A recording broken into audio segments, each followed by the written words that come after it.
Time manage చేసుకోవడం గురించి discuss చేసుకుంటున్నాం కనుక టైం వేస్ట్ చేయకుండా స్టార్ట్ చేసేద్దాం. టైం మేనేజ్ చేసుకోవడం డిఫికల్ట్గా ఉందా? నువ్వు ప్రిపేర్ అయ్యే ఎగ్జామ్కి then note this important thing. నువ్వు అన్ని అవర్స్ వర్క్ చేసావు అనేది మ్యాటర్ కాదు, అంత ఎఫెక్టివ్నెస్తో చదివావు అనేది మ్యాటర్. సరేనా? అది ఎలా అని ఆలోచిస్తున్నావా? ఇమాజిన్, 1 అవర్ నువ్వు చదివావు with 0 distractions and 100% concentration. That means నువ్వు టోటల్గా అందులోకి ఇన్వాల్వ్ అయ్యావు. ఇలాగే డైలీ 6 to 9 అవర్స్ చదివితే ఇనఫ్.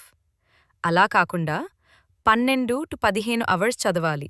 అప్పుడే నేను బాగా చదివినట్టు అని అనుకుని 60 to 70% కాన్సంట్రేషన్తో చదివి నిద్ర ఉండదు అండ్ అదర్ సైడ్ అంత బాగా మార్క్స్ రావు. ఫైనల్లీ రిగ్రెట్ ఫీల్ అవుతావు. And finally pro tip, it definitely works. That is daily targets పెట్టుకో అండ్ ఆ టార్గెట్స్ని నువ్వు వర్క్ చేసుకుంటున్నప్పుడు నీ ఫ్రంట్ పెట్టుకో. అండ్ వర్క్ అయ్యాక కంప్లీట్ అయిన వర్క్ని